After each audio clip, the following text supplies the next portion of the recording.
حدیث پاک میں آتا ہے کہ جو آدمی فجر کے بعد سونے کا عادی ہو اللہ تعالیٰ اس کی یادداشت کو ختم کر دیتے ہیں۔ چنانچہ آپ تجربہ کریں کہ جن عورتوں کو فجر کے بعد سونے کی عادت ہو وہ بلکھڑ ہوتی ہیں، باتیں بھول جاتی ہیں، چیز رکھ کے بھول جاتی ہیں، کام کرنا تھا بھول جاتی ہیں، خاوند کو بات کہنی تھی بھول جاتی ہیں۔ یہ زیادہ بھولنے کی عادت عام طور پر فجر کے بعد سونے کی عادت کی وجہ سے ہے، کیونکہ حدیث پاک میں فرمایا گیا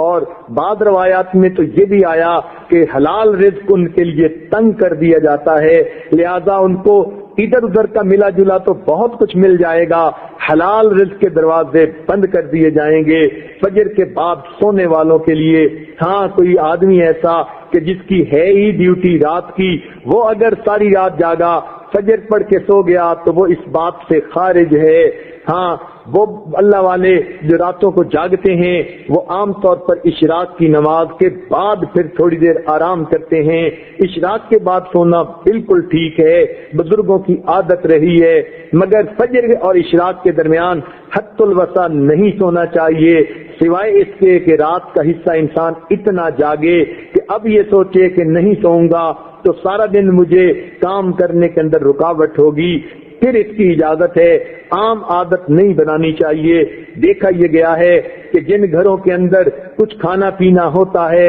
اللہ تعالیٰ نے دیا ہوا تو وہاں پر صبح کے وقت اسی طرح سوئے پڑے ہوتے ہیں، بلکہ موہے پڑے ہوتے ہیں، پورا گھر قبرستان کی طرح لگ رہا ہوتا ہے کہ سورج نکل چکا اور گھر کے لوگ جاگ بھی نہیں رہے ہوتے۔ اس لیے کفر کی دنیا میں صبح کا ناشتہ سیریل کا انہوں نے بنا لیا، نہ کچھ پکانا پڑے اور نہ کچھ تردد کرنا پڑے، بیوی اپنے وقت پہ جاگے، خاوند اپنے وقت پہ جاگے، بچے اٹھ کے سکول جاتے ہیں تو وہاں مائیں ان کے لباس پہلے ہی تیار کر کے رکھ دیتی ہیں، ان کو کہتی ہیں بیٹے صبح اٹھنا الارم لگا کر سکول جانا ہے۔ بچے اس لیے کہ سکول اگر نہ جائیں وقت پہ تو ان کو استاد کی طرف سے جھڑکیاں پڑتی ہیں، سکول کے اندر صدا ملتی ہے، وہ اپنے وقت پہ اٹھتے ہیں اور چھوٹے چھوٹے بچے اپنے کپڑے خود بدلتے ہیں، سیریل کا ناشتہ، ٹھنڈا دودھ بھی مل گیا اور کہیں سے ان کو جو ہے وہ کوئی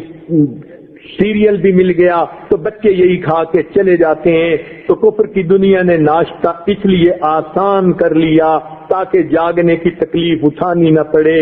اس لیے مسلمانوں کا جو ہے معاشرہ اس میں عشاء کے بعد جلدی سونا اور صبح کے وقت جلدی جاگنا۔ چنانچہ صحابہ کرام کے زمانے میں تہجد کے وقت اگر کوئی مدینہ میں چلتا تھا تو یوں آواز آتی تھی گھر گھر سے قرآن پڑھنے کی، جیسے شہد کی مکھیاں بن بھنانے کی آواز ہوتی ہے۔ اس لیے ہمیں چاہیے ہم صبح کے وقت اٹھیں، عورتیں صبح کے وقت اٹھ کر نماز پڑھیں، اگر تہجد پڑھیں تو کیا ہی بات ہے، قرآن کی تلاوت کریں، درود شریف پڑھیں، استغفار پڑھیں۔ صبح کے وقت گھر کے اندر عبادت کا کرنا پورے دن کو جو ہے اپنے جو ہے عبادت جو ہے منور بنا دیتا ہے۔ بلکہ ہم نے تو بعض بزرگوں کا یہ عمل بھی دیکھا، وہ فرماتے ہیں کہ جس آدمی کی فجر کی نماز قضا ہوتی ہے وہ آدمی کا دن زندگی کا منحوس دن ہوا کرتا ہے۔ چنانچہ ایک آدمی نے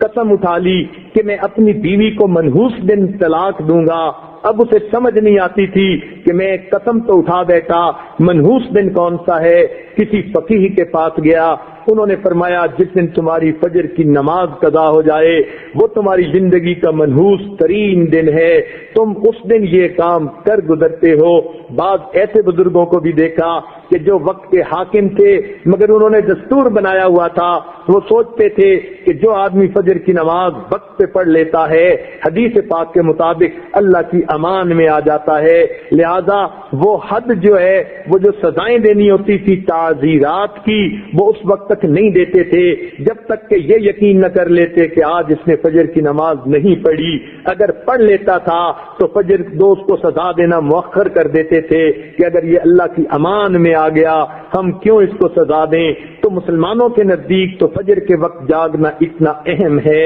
لہذا عورتوں کو یہ بات مشورے کے طور پر پیش کی جاتی ہے، زندگی کی ترتیب کو سنت کی ترتیب پر لانے کی کوشش فرمائیں، اور اس کا بہترین طریقہ یہ ہے کہ رات کو سوئیں اور دن کو جاگیں، عشاء کے بعد کام جتنا جلدی سمیٹ سکیں جلدی سونے کی عادت اپنائیں، تاکہ تہجد میں فجر میں آنکھ کھلے، انسان کے جسم کی نیند آرام کا تقاضا بھی پورا ہو جائے، اور صبح کے وقت پھر آنکھ کھلے تو اللہ تعالیٰ کا حکم بھی پورا ہو جائے۔ اس طرح انسان کی زندگی پرسکون گزرتی ہے۔